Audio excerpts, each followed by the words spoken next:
time for MLB This Week with Rich Baxter and Gary Mack. Now let's talk some baseball with MLB This Week. And hello, everyone. Welcome to this edition Time for of MLB This Week, as we just said. And brand new week of shows. I'm Rich, and I'm joined each week with my good friend, Mr. Gary Mack. Hi, Rich. How are you? All right, doing good, Gary. Just recovering from a little bug here. So we're a little late with this week's show, but nonetheless, we got a full round of baseball talk for our listeners out there this week. Yes, we sure do. And there's a lot of illness going around, little stomach flus and what have you, all over the place. So I hope you're feeling better out there. Yeah, thank you. I'm feeling much better than I did on Sunday night. Of course, we usually tape our shows on Sunday evenings for everyone that likes to tune in, but Gary has made our audio available, so if you have your audio device you'd like to listen to our show on the go in your car or what have you, on your way to work, on the train, you can also download our audio podcast version of MLB This Week. And Gary, why don't you tell folks where they can find that? Well, folks can find it right now. It's on mlbthisweek.podomatic.com, and we're hoping in the next few weeks to try to get it on Stitcher Radio and maybe TuneIn Radio and perhaps even iHeartRadio, though that's going to be a little bit more complicated. But and of course, hopefully coming up soon on BaseballTalkRadio.com. Yes, so a lot of great places to check out our show, and we'll also have links right from our main website at mlbthisweek.com, and you can continue to watch our video shows. We're on YouTube and, of course, on Google+. So make sure you circle us on Google+. You'll get an alert when we do a show live. If you want to take part in it, ask us some questions, or join in on the fun, you can certainly do that as well. Well, Gary, we have a great lineup of shows as usual tonight, but really our first order of business is both of our shows getting banned from iTunes this past week. Yes, certainly, Rich. And you notice when we were announcing about the MLB This Week audio, we never said it was on iTunes because probably it's not going to get there. But both of us were victims of the great baseball podcast purge of 2014. If anybody hasn't heard about that, the other day, I think it was Tuesday evening, I received an email from Apple that said that my feed of 4.5 years plus was no longer viable, and that you could not I had to resubmit it and make some changes. And the funny thing was, I was talking on a Skype call with Mr. Brewtown, our good friend, and we couldn't figure out why this happened all of a sudden. And then the next day, there was a lot of hoopla went on, and of course, Twitter caught on like a firestorm, and it just roared through Twitter. And then I think that night you got the message that they were pulling down your show, and apparently MLB is ticked off because of copyright infringement. That they say because some certain people use the name of the team in either their title or in the description of the show, and that they're using it illegally, and it's not really they're not allowed to do it. Of course, my show is called Mets Musings. Your show is Phillies Talk. But they took down some other shows. So another guy on the station, Bird's Eye View, a Baltimore Orioles podcast, they got him because his subtitle was an Orioles podcast. And some guys use the logo in their logo, the team logo. You and I don't. So we made some changes in the description of the show, making sure that we say it's unofficial, non-affiliated, and I don't know if I'm going to resubmit it to iTunes or not. The numbers have not been dropped drastically. So I may just keep my name and see what happens from there on in. Yeah, and you got some great publicity from this as well. A mention from Keith Olbermann on his show. Of course, we all know him from ESPN, being an announcer for ESPN. Of course, he's worked for other media outlets as well. But he even mentioned your show by name, Gary, so you got some nice free publicity out of the deal. That was quite a shock. I saw a tweet from actually a guy, a Minnesota Twins guy, who mentioned that they mentioned another show on there, and I watched the clip out of curiosity, and then when he read the first name he mentioned, the podcast was Mets Musings. I was like, "Oh, this is great!" Yeah, that's me.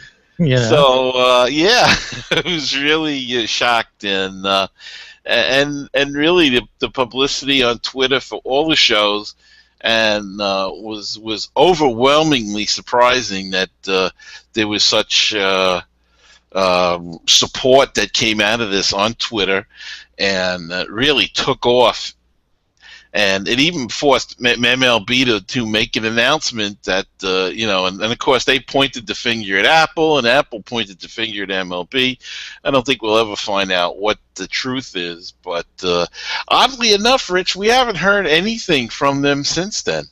No, we haven't heard or received any emails in reference to that from Apple or the MLB, and that's the strange thing. Usually you would think that you would first get a letter from either one of them, but they just went through the whole iTunes catalog and just wiped out just quite a few baseball shows right from iTunes Music Store.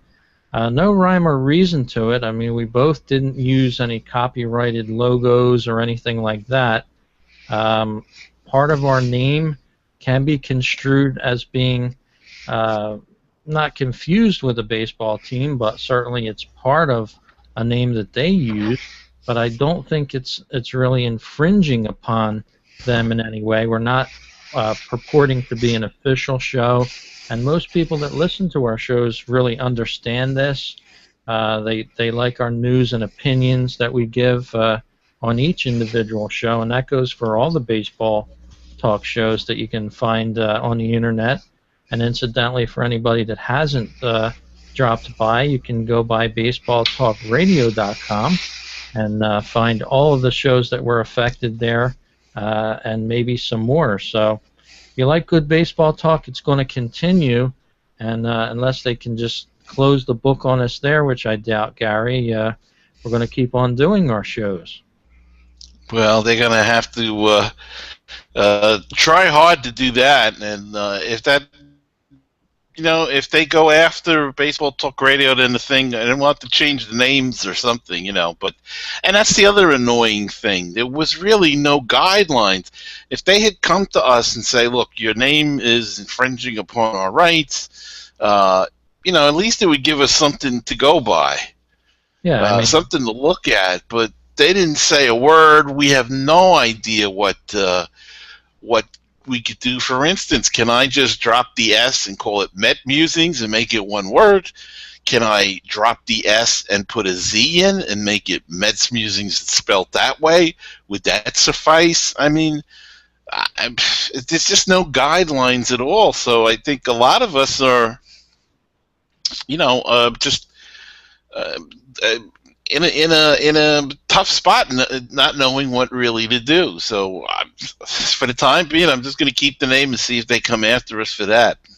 That's for sure, and that's the whole thing in a nutshell. The MLB had said that they were just sending a letter to iTunes asking for infringing photos and team logos to be taken down, and possibly somebody at Apple mistook that for swiping all of the shows down.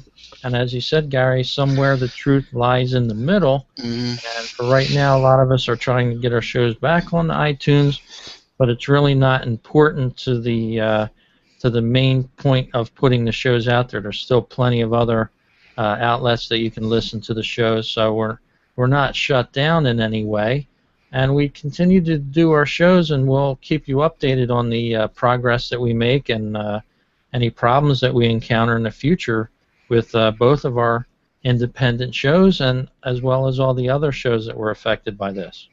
And you know, Rich, it's free advertising for them too, and for the teams. And I don't understand.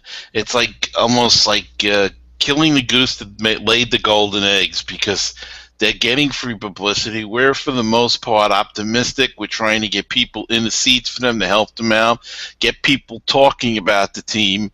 And here they want to shut us down. So I don't know if they're trying to promote their own MLB podcasts that are pretty awful if you ever listen to some of them. Yeah. Even some of their network shows aren't as entertaining as. This is true too. I'm not trying to toot our own horn, but we do a pretty good job of doing these shows. You got to hand that to us, at least Major League Baseball. And you know, Rich, they've got some other problems too. I don't know if you've heard the news, but the Jose Fernandez, the young superstar from the Miami Marlins, looks like he's gonna have Tommy John surgery too, and that's a blow to Major League Baseball as well as to the Miami Marlins. I'm sure they were gonna look to package him this summer at the All-Star game, that him being Jose Fernandez, and now it looks that's up for naught. And I don't know if you caught it the other day, Rich, but MLB Network had a roundtable discussion about this current pitching dilemma and the injuries, and they had a kinesiologist and a orthopedic surgeon and a couple of ex-players. And I didn't get to see the whole thing, but you know, this is a major problem, and I think they're really starting to get nervous about it.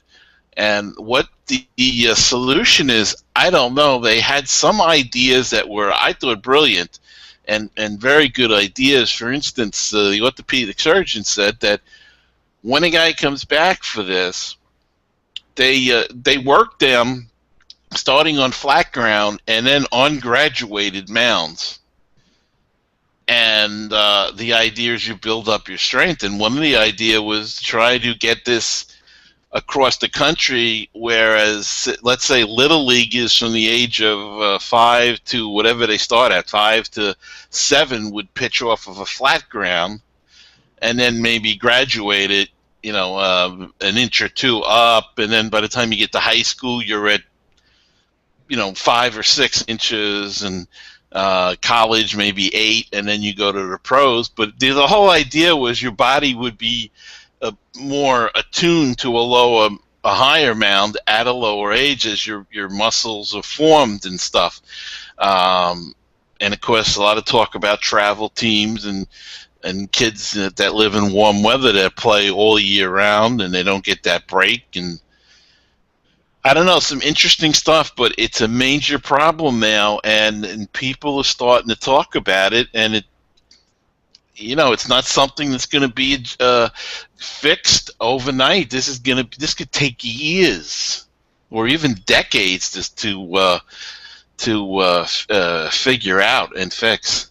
Yeah, it's just that's probably the tip of the iceberg as well. With the pitchers, you've got thousands and probably tens of thousands other players in the minor leagues and under them that are screwing their knees up and all kinds of injuries. So it goes across the board, and we'll have to see if they can prevent some of these injuries, as you said. And I did not hear about the Marlins pitcher. I've been sort of out of commission myself for the past couple of days, but yeah, it's a tough break for him and a tough break for baseball as well.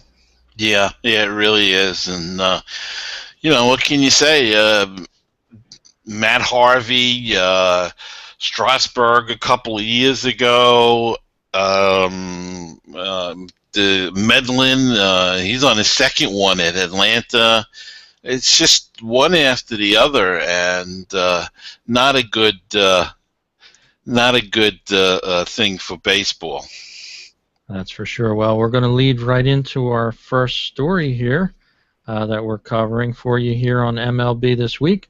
And up first we have Babe Ruth, and I plan to bring this up on Sunday night, which would have given our listeners a few days, especially in the New York area, to check this out. If you've never been up to the Hall of Fame, the National Baseball Hall of Fame in Cooperstown, for the first time ever, Babe Ruth's plaque from Cooperstown will travel out of Cooperstown and visit New York City just in time for the Subway Series up there, Gary. And the first time ever that this plaque has traveled outside of Cooperstown since it's been installed on the Babe's 100th anniversary of him making the major leagues from January, or rather July 11th, 1914 was his debut in the major leagues, and for that occasion they're sending Babe's plaque on a little trip. Be up there in the New York area tonight. Actually, today it was on the pregame ceremony hosted by the New York Yankees against the Mets, of course. And that must have been a special occasion up there for especially Yankee fans. And it's the actual plaque that was on the wall, huh? Yeah, the real Wow. plaque. I've had the pleasure of going up to Cooperstown a couple times, so I've seen it myself a couple times. And if you've never gotten a chance to go up to Cooperstown, you really owe it to yourself to do that, because if you're a real baseball fan, you're sort of in awe of just seeing these plaques, because they're so well done on all the players, and even the players that you know that you grew up with. You can see some of them on there, and they're so lifelike, the engravings, and they're small sculptures that sit on the plaques, and they're so lifelike. It's amazing.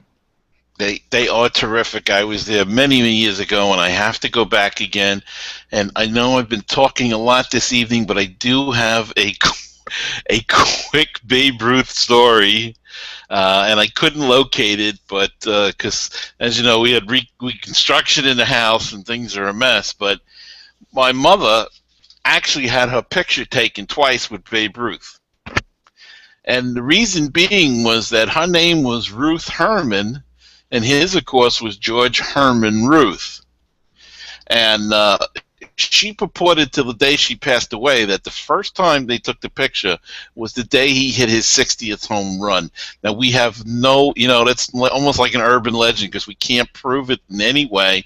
Apparently, the way the story goes with my mother was that my grandmother took her to the game. She was a big Yankees fan. They went down to the box seats and up to the railing and gave an usher 25 cents or 50 cents in those days. And he went over and got Babe Ruth to come over. And my mother always said that she was very uncomfortable because this big man lifted her over. She was about, I think, 8 at the time, the fence, and he was all sweaty because he had been out in pregame warm-ups. And she says she didn't enjoy it at all. And as they were leaving the stadium, a local newspaper asked my grandmother for the roll of film, and my grandmother refused to give it up. Now, we would have had a date associated with that picture to know the exact date it was taken. I'm sure it would have been in a file somewhere for a New York paper. And we would have been able to see whether it indeed was the day he hit his 60th homer in Yankee Stadium, but we'll never know that part. And the second picture she enjoyed more because he had just come out of the dugout and had a freshly cleaned uniform on. He wasn't all sweaty, so that was the connection to my family vicariously to Babe Ruth, and he's always been a favorite in our house, even though he played for the Yankees. And my mother went on to become a New York Giant fan, and she puts it, when she got older and smarter, she started rooting for the Giants, and then, of course, when they left, she became a big New York Mets fan, and had her cable TV for the New York Mets up until the day she passed away. So. That's an amazing story of baseball greatness. Babe Ruth, of course, and now that you mention it, my wife's maiden name is Herman, so we'll have to check into this a little bit. But that being said, Gary, you have another great baseball story that took place in the week in baseball. Well, we were talking about injuries, and the Cincinnati Reds lost a big player as Jay Bruce went down, and he needs surgery to repair a torn meniscus in his left knee. He's expected to miss at least 3 to 4 weeks, and this is going to hurt Cincinnati, a big bat in the middle of their lineup. And Bruce was down, and they didn't realize that he thought he could play, but then they realized he pinched hit, and he realized he was not in good enough shape. He could swing the bat, but he definitely couldn't run the bases. So they examined him last Sunday night and found the damage. So he'll be out for 3 or 4 weeks. So as you said, the injuries just continue to mount, and I don't know. Personally, I think these guys are in too good shape when they come into the season. Yeah, that's maybe they should come in a pounded too heavy. That's probably the case. They're in too good a shape, and then they screw themselves up that way. But that's a tough break for Jay Bruce. I've always been a Jay Bruce fan, and rooting for the Reds in the past couple of years. They always seem to be almost on the edge of greatness, and then for some reason they don't quite make it. Well, in another story, our next story here, MLB This Week, is a quick one. It's one of the news stories I didn't have it originally for Sunday, but last night and yesterday was Yogi Berra's birthday. Big name up there in New York, in the New York area for baseball. His 89th birthday yesterday. Celebrated Hall of Famer Yogi Berra. God bless him, 89 years old. He celebrated at Yankee Stadium. Didn't get a good birthday present, I guess, because the Yankees lost 9-7 to the Mets. But he is a big part of Mets history as well, as he led them to the World Series and to a 7-game defeat. But nobody gave them a chance in '73, and they took the mighty Oakland A's of the '70s to 7 games, and really one decision different, and they could have been the world champions again, but that's the way it goes. And of course, he was on a coaching staff with Gil Hodges in '69, and really was heartbroken when Gil Hodges passed away, and stayed with the Mets a few more years, and was really an integral part of their history. So happy birthday to Yogi. He just lost his wife about 2 months ago, I believe it was, or not too long ago. So, but he still looks pretty good for 89. Still goes to the ball games, and God bless him. And let's hope he makes it to 100. Sure, and I remember when he was still in baseball, not too long ago. It seemed like. Well, one of the biggest stars of the game is in Philadelphia tonight for the first time in my region of the country, so to speak, Gary. And he's a South Jersey native, and he really got a rousing applause from the crowd in Philadelphia tonight. Of course, he's from Millville, New Jersey, which is about 40 miles south of Philadelphia. And I think half the town of Millville turned out for him tonight in Philadelphia, rooting for him, obviously, and hoping he does well against the home team. Well, that Mike Trout, he, I hope he brought some of his Subway sandwiches with him and from California. But, yeah, big South Jersey kid, and he's well-loved, and he's really some ball player. But I'm curious to know, Rick, what is the 5 biggest rip-offs in Major League Baseball? Well, this was an article that appeared in the papers the last couple days, and it was kind of an article that I don't know. I took away from it kind of believing some of it and not believing some of it. So you always get attracted to these type of stories, and when they name most of them, of course, it's ticket prices, and it named. A lot of the teams are higher priced in tickets anymore than you would believe, and that's no more truer than in the New York area. I mean, I was going to attend a weekend series last weekend, and I couldn't believe the prices of some of the tickets, especially in the first lower level. I mean, if you want to get a good seat, it used to be maybe $50, but in New York it was at Citi Field it was about 200 and up. So that And was that's why they're not getting people to come to the game. yeah, and I You was have to check. What you have to look for is StubHub, and I understand most of the seats are pretty good, even a little higher up, and sometimes they run a $24 or $25 family night with which you get a soda and something to eat and fries or something, and it's this ticket for like $25, and that's not a bad deal. The ticket prices are ridiculous, and I can remember when I was a kid paying $1.30 for a general admission on the upper deck at Shea Stadium. You could sit wherever you wanted to. Then they got wise to that, and they made the first 20 rows or something reserves tickets, but you still had the rest of the part of it. And then thinking how all those rich people in the box seats, how did they afford that? They paid $3.50 a ticket. So I'm old enough to remember that, and thought that was a lot of money. And now the prices are just ridiculous. But they got to pay for that high-priced talent somehow. yes, they do. And actually, the story was on a website called TheStreet.com.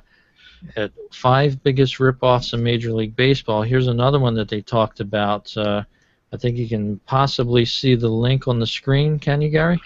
I'm not seeing it yet.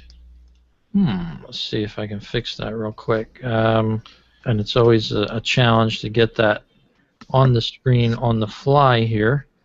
Let's see if I can get it here now. But anyway, it talks about the Blue Jays. Average price of a ticket in Toronto, $22.78. It doesn't seem like Wow. But parking in right outside of Toronto is about the same price. So it's almost a situation where parking now is getting higher than the average price of some of the tickets. And this article is pretty long. It goes on to talk about other different stadiums, Los Angeles, prices of different hot dogs and things like that. The biggest soda ripoff, for example, it mentions LA Dodgers, $5.75 for a soda. And again, this is on thestreet.com. This is not something that we're making up here, and nor do we want to, really rag them too much about it. It doesn't seem like I can get that link to show up tonight, Gary, but if you want to check out more, go to thestreet.com. It's a business website, and they have a lot of stories on there that aren't lending very good for baseball. Yeah, the parking is really crazy, but that's throughout baseball.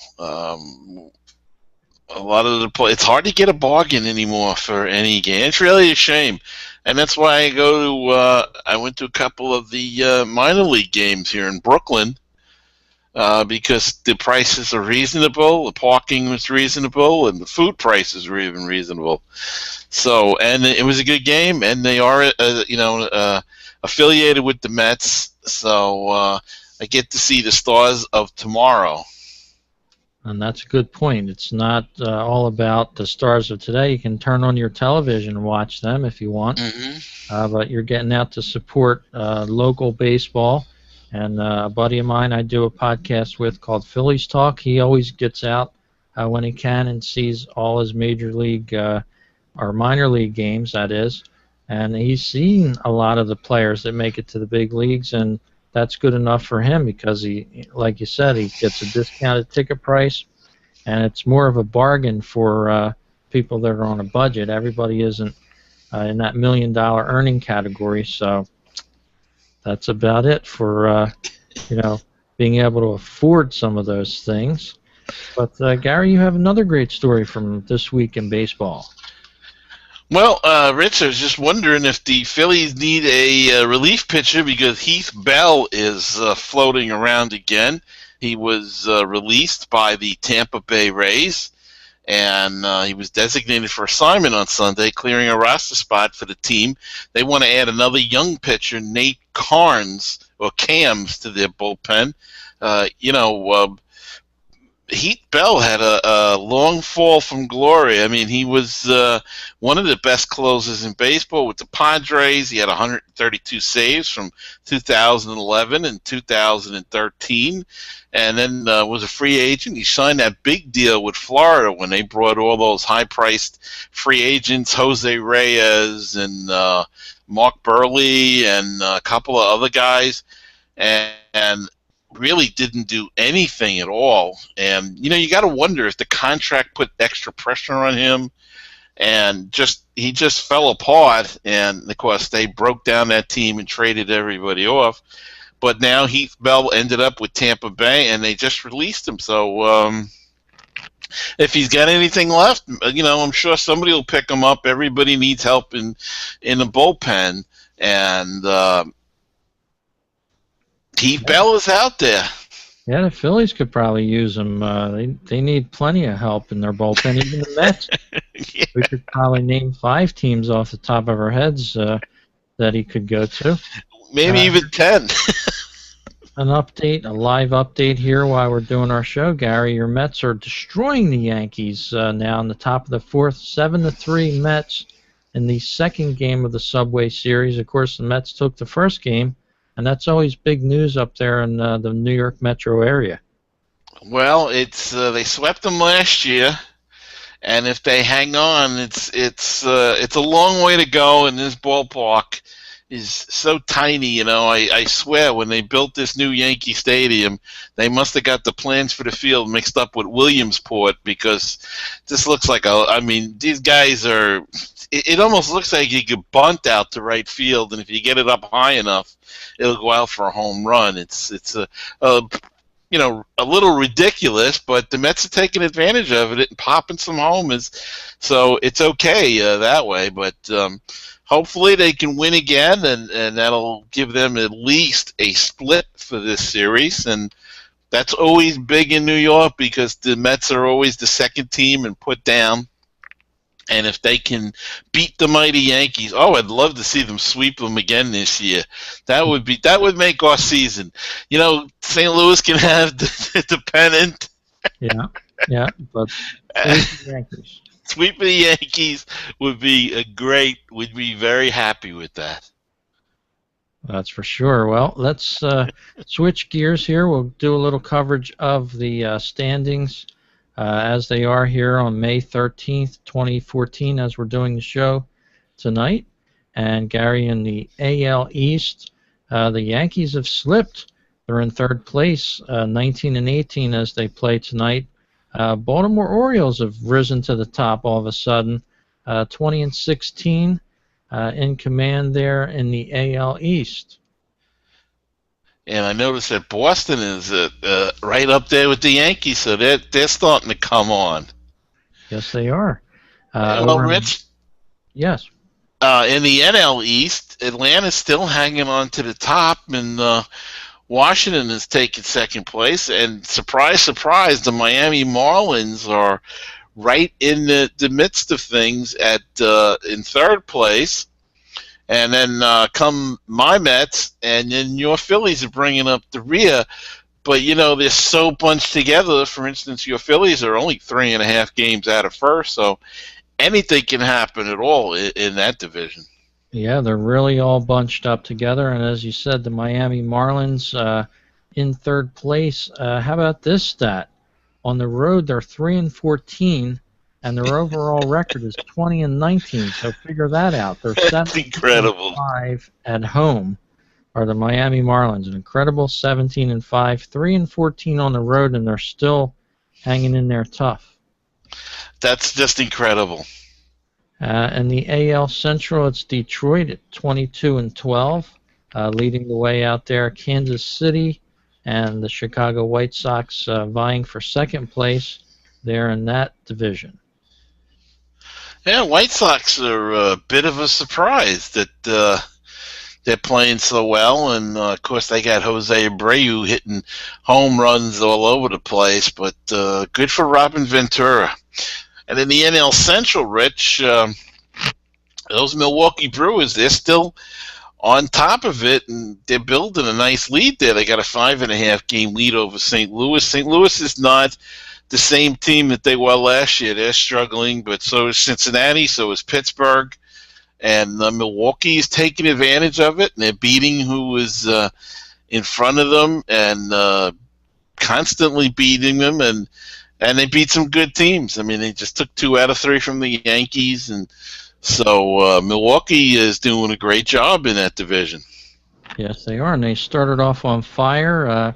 They've got about an equal record at home and on the road. It's really helped them. They're 12-9 at home and 12-5 on the road. So Brewers continue to dominate. They're 10 games over. They're 24-14. So and the sad news in the Central is always something to talk about. The Chicago Cubs, 13-24, all ready to start the year out. It's just a crying shame what happens to the Cubs each year. Yeah, they just can't seem to get it together. Theo Epstein, though, says he's got a plan, and they're working on it, and I guess we'll just have to see what comes out of that, what he's trying to do. I guess they need a lot of that TV money. They're due for a TV deal, so we'll have to see. Can't see them going out and buying a lot of free agents, as that's not normally what they do, but you never know. We'll have to wait and find out, as everybody else is. Gary, out in the American League West, it's Oakland A's, surprisingly on top out there, 24-15 record, followed by the Seattle Mariners so far, 20-18, and the LA Angels, a close third place, 19-18 record there. Well, Seattle's a little bit of a surprise, but this is what they wanted to do. They signed a couple of big free agents. They signed Robbie Cano, made some other deals, and they're up there. But Oakland, boy, I don't know how they do it all the time, but they got a little cushion there, 3.5 games, and they're having a really good season. And the National League West, the San Francisco Giants, must be an even year because it seems like they're back on top again, and everybody, of course, picked the Dodgers to win this division, but they're actually 4.5 games back in third place as of today. A long season ahead, but Colorado Rockies have been in there with Walt Weiss leading them. They've snuck into second place there, and they're playing some good ball. And their split is interesting because they're 13-5 at home and 10-12 on the road, which is kind of what you expect with them because they are a dominating home team in that park. But San Francisco is in first place, and they're doing it in home and away. They're 11-5 at home, 14-9 on the road, 7-3 over their last 10. So the San Francisco Giants are so far got the lead in the NL West. Yes, they do. And one of the interesting series going on right now out there in the West in L.A. is the Miami Marlins visiting them tonight. And they played last night. The Dodgers were victorious in that, 6-5. And that's a good series. The Dodgers struggling at home early. They're 8-12 in front of their hometown crowd. Despite that high payroll, still 2 games to the good, 21-19. And a lot of eyes are still on them to take this division. So it's either a question of them doing much better real soon or San Francisco doing a little worse as we go into the month of May here more, and then sort of into the month of June in only a couple of weeks.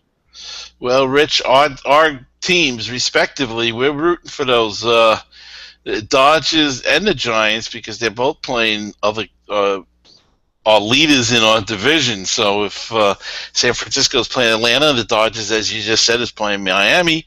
So if they can knock off those teams and we can win our games, we might be able to sneak back up there again. Yes, you may. You never know. We'll have to see. Well, Gary, you have a final story for us for this week's show, and then we'll wrap it up for the 8th edition of MLB This Week. Well, Rich, to me, one of the best managers in baseball, and I don't care what the record is for Tampa Bay, Joe Madden is just sensational, and they love him in Tampa Bay, and he's about as eccentric as they come. And, of course, it's been famous now that every year Tampa Bay, when they go on a big road trip, they have a theme party to it, and they've done a number of different things. And this year, the team's upcoming West Coast road trip will prove to be very different, as Madden's hippie alter ego, in this article as they put it, showed up at the ballpark on Sunday to invite the Rays on a Woodstock-themed excursion. The trip is going to be beautiful, Madden said. You've got Felix Hernandez, then Wakuma to follow. It's really nice. That's after a 5.5-hour flight. The good part is that we'll be dressed appropriately and want to make sure the guys have a good time. It's no time to get panicky, down, or anything like that. Just keep playing the game hard, and it comes back to you. And they tweeted out some pictures from the clubhouse of guys with big afros and tie-dyed shirts, and so they're ready for their trip, their excursion out to the West Coast, and a trip back to the 60s, and let's hope that Seattle has Jimi Hendrix rendition of the Star-Spangled Banner on tape so they can play that as the Rays make their way out west. So Joe Madden again with another theme excursion. One year he brought snakes into the clubhouse, and he just does some wacky things, but still one of the best in the game, and I'll take him on my team anytime as manager. Yeah, and that just seems to work because, as you said, he takes a lot of players that aren't on the radar of being all-star caliber players, and somehow they always finish up towards the top. So, as you said, he does a great job down there in Tampa. He's been there for a while now, and he continues to do a great job with that ball club and making it fun while they're playing a game and getting paid for it. What else could you ask for? Oh, that's it, boy. Seems like a dream job. Yes, it does. Well, check us out on Twitter. MLB This Week is our handle there. You can check us out on YouTube. You want to see Gary and I do the show as we do it live here, and send us your questions. You can check out our website, mlbthisweek.com. Send it to our email address there. And Gary, be interesting to have some feedback. We haven't had someone write us in a couple of weeks now. Yes, it would. So get those cards and letters, as they say, out to us, and we'd love to hear from you. All right. Well, that about wraps up our show for this week for MLB This Week. We'll be right back at you over the weekend with a brand new show. We hope you enjoyed it. And everybody have a great couple of days here till the next show of MLB This Week. Hope you enjoyed this edition of MLB This Week. We'll be back next week with much more great baseball talk. Send us an email, talk@mlbthisweek.com.